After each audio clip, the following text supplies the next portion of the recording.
Good morning 10th class. बेटा आज आपकी वर्कशीट नंबर है 57।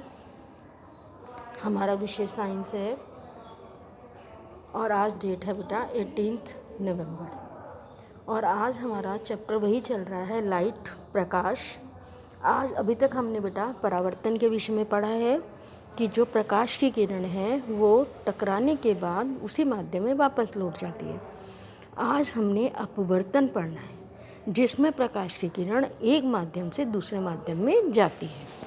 तो बेटा आज हम पढ़ेंगे प्रकाश का अपवर्तन। देखिए बेटा,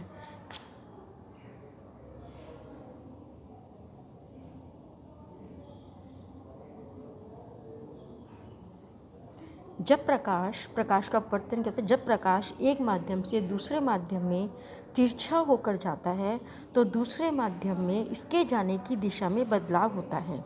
इस परिघटना को प्रकाश का अपवर्तन कहते हैं। ठीक है बेटा, प्रकाश का अपवर्तन क्या हो गया कि जब प्रकाश एक माध्यम से दूसरे माध्यम में तिरछा होकर जाता है तो दूसरे माध्यम में इसके जाने की दिशा में बदलाव होता है। इस परिघटना को प्रकाश का अपवर्तन कहते हैं। प्रकाश की सबसे तेज चाल निर्वात में होती है। ठीक है बेटा, जो कितनी होती है 3.3 × 10⁸ मीटर पर सेकेंड है निर्वात में। प्रकाश की चाल निर्वात में सबसे तेज़ होती है 3 × 10⁸ मीटर पर सेकेंड। और अपवर्तन का क्या कारण है? प्रकाश की चाल में बदलाव। ठीक है, अपवर्तन का कारण है प्रकाश की चाल में बदलाव।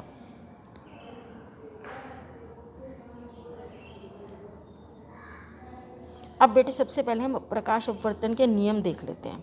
परावर्तन के भी 2 नियम थे, अपवर्तन के भी 2 नियम हैं। आपतित किरण, अपवर्तित किरण तथा दोनों माध्यमों को अलग करने वाले पृष्ठ के आपतन बिंदु पर अभिलंब सभी एक तल में होते हैं।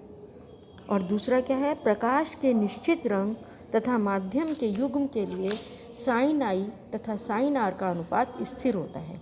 और इस नियम को हम क्या कहते हैं बेटा? स्नेल का नियम। स्थिरांक बराबर sine i upon sine r पहला नियम है और ये दूसरा नियम है। पहले नियम में क्या होता है बेटा कि आपतित किरण, अपवर्तित किरण और आपतन बिंदु पर अभिलंब सभी एक तल में होते हैं। दूसरा नियम है प्रकाश के निश्चित रंग तथा माध्यमों के युग्म के लिए साइन आई तथा साइन आर का अनुपात स्थिर होता है। इस नियम को स्नेल का नियम कहते हैं। मेरे ख्याल बेटा ये नियम दोनों समझ में आ गए होंगे आपको अपवर्तन के। अब हम पढ़ते हैं कांच के आयताकार स्लैब से अपवर्तन कैसे होता है बेटा। ये अपवर्तन देखो बेटा, सबसे पहले ये आपतित किरण आ रही है। ठीक है, इसका कांच के अंदर अपवर्तन हो रहा है और फिर ये वापस जा रही है हवा में। पहले हवा से आई कांच में और कांच से फिर हवा में। ठीक है बेटा, तो इस तरह से आप देख रहे हैं कि ये बाद में इसके यहाँ पर हमने ये अभिलंब है जहाँ दोनों माध्यम मिल रहे हैं, उसके मध्य बिंदु पर हमने अभिलंब बना लिया है। ये कांच की आई, हवा से कांच में आई और ये क्या हुआ? अभिलंब की ओर झुक गई। ठीक है, और जब ये बाहर हवा में दोबारा जाएगी तो ये अभिलंब से दूर चली जाएगी। ये कहलाता है अपवर्तन और ये है हमारा कांच की स्लैब में अपवर्तन। अब बेटा आते हैं हम अपवर्तनांक। क्या होता है अपवर्तनांक? अपवर्तनांक माध्यमों के युग्म में प्रकाश की गति के अनुपात को अपवर्तनांक कहते हैं। n बराबर माध्यम 1 में प्रकाश की गति बटा माध्यम 2 में प्रकाश की गति, यानी दोनों माध्यम में प्रकाश की गति का जो अनुपात होता है उसको हम अपवर्तनांक कहते हैं। निरपेक्ष अपवर्तनांक क्या होता है? यदि माध्यम 1 में वायु या निर्वात है तथा माध्यम 2 का अपवर्तनांक निरपेक्ष अपवर्तनांक कहलाता है। मतलब जब हमारा अपवर्तनांक क्या होता है बेटे? दोनों माध्यमों का अनुपात। ठीक है, माध्यमों के युग्म में प्रकाश की गति के अनुपात को अपवर्तनांक कहते हैं। यानी कि जो प्रकाश की गति का दोनों माध्यम में अनुपात है वो अपवर्तनांक कहलाता है। और निरपेक्ष अपवर्तनांक क्या होता है, जब पहला माध्यम वायु या निर्वात हो। सिर्फ इतना सा फर्क होना है।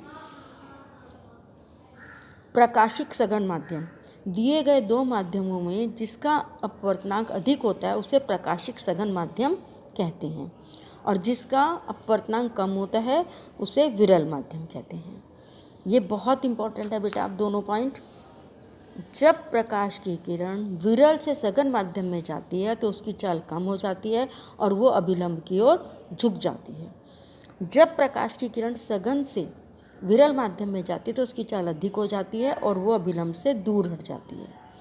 ठीक है, समझ में आ रहा है बेटा कि विरल से सघन में तो क्या होगा, वो अभिलंब की ओर झुक जाएगी। विरल जो हवा है हमारी विरल माध्यम था, कांच हमारा सघन माध्यम था। जब वो हवा से कांच में आई तो हमने देखा वो अभिलंब की ओर झुक गई, और जब हमने देखा कि जब वो कांच से हवा में आई तो अभिलंब से दूर हो गई। देखिए बेटा, ये इसी में मैं आपको दोबारा समझा देती हूँ। यहाँ पर हवा है, ये हवा कैसा माध्यम है, विरल, और ये कांच सघन, ये भी विरल। ठीक है, विरल से सघन में आई तो अभिलंब की ओर झुक गई, सघन से विरल में आई तो अभिलंब से दूर हो गई। ठीक है बेटा, ये बात समझ में आ गई सबको। अच्छा बेटा, ये पॉइंट भी इम्पोर्टेंट है कि जितने भी अभी तक ज्ञात हैं उनमें हीरे का अपवर्तनांक सबसे अधिक है, 242। हीरे का अपवर्तनांक सबसे अधिक है, वो कितना है, 242। तो बेटा अभी तक के लेसन में आज हमने ये प्रकाश के अपवर्तन के बारे में पढ़ा है। अपवर्तन में क्या होता है कि प्रकाश की किरण एक माध्यम से दूसरे माध्यम में जाती है। अगर वो विरल से सघन माध्यम में जाती है तो वो क्या करती है, अभिलंब की ओर झुक जाती है, और अगर सघन से विरल में जाती है तो वो अभिलंब से दूर हो जाती है। दोनों नियम मैंने आपको बता दिए हैं। ठीक है बेटा। अच्छा, अब एक और चीज़ इसमें देखिए, जो हमने स्लैब पढ़ा था, आपतन कोण निर्गत कोण के समान होता है, पार्श्व विस्थापन, कांच के कारण प्रकाश के मार्ग में विस्थापन, और तीसरा है पार्श्व विस्थापन निम्न कारणों पर निर्भर करता है, पदार्थ के अपवर्तनांक पर और कांच की स्लैब की चौड़ाई पर। ठीक है, ये 3 पॉइंट थे। अब हमें करना है क्वेश्चन आंसर। सबसे पहले क्वेश्चन क्या है, कांच का अपवर्तनांक 1.5 है। ठीक है बेटा, जो कांच है उसका अपवर्तनांक 1.5 है, और C 3.10⁸ है। कांच की चाल ज्ञात करनी है हमारा। अभी हमने एक फॉर्मूला पढ़ा था बेटा,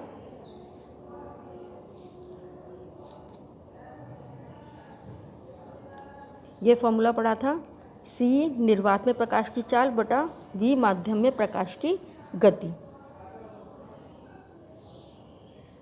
तो यहाँ से हम करते हैं फर्स्ट क्वेश्चन को, यही फॉर्मूला लगेगा हमारा, N = C/V।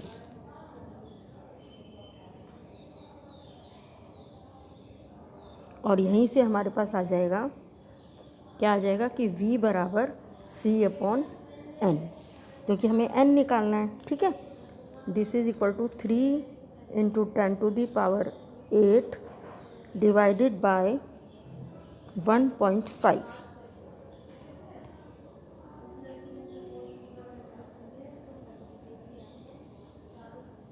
इससे काट देंगे, यहाँ पर 1.5 आ जाएगा, तो हमारा आंसर क्या आ जाएगा, 2 × 10⁸ मीटर पर सेकेंड, क्योंकि चाल हमारी किस में होती है, मीटर पर सेकेंड में। ठीक है बेटा, फॉर्मूला यही लगेगा कि निर्वात में प्रकाश की गति डिवाइडेड बाय माध्यम में प्रकाश की गति, ये हमारा अपवर्तनांक होता है। हमें यहाँ पर अपवर्तनांक दिया हुआ है और हमें V निकालना है, तो V = C/N डिवाइड करेंगे और ये हमारा आंसर आ जाएगा। ये हमारा फर्स्ट क्वेश्चन का आंसर है। अब देखते हैं बेटा सेकंड क्वेश्चन। सेकंड क्वेश्चन में है प्रकाश अपवर्तन के नियम लिखो। देखिए बेटा, ये आपका सेकंड क्वेश्चन है, दोनों नियम इसमें आएंगे आपके। ठीक है बेटा। अब आते हैं हम थर्ड क्वेश्चन पर। कांच के स्लैब द्वारा प्रकाश के अपवर्तन का नामांकित चित्र बनाइए। देखिए बेटा, ये नामांकित चित्र है कांच के अपवर्तन का। ये आपके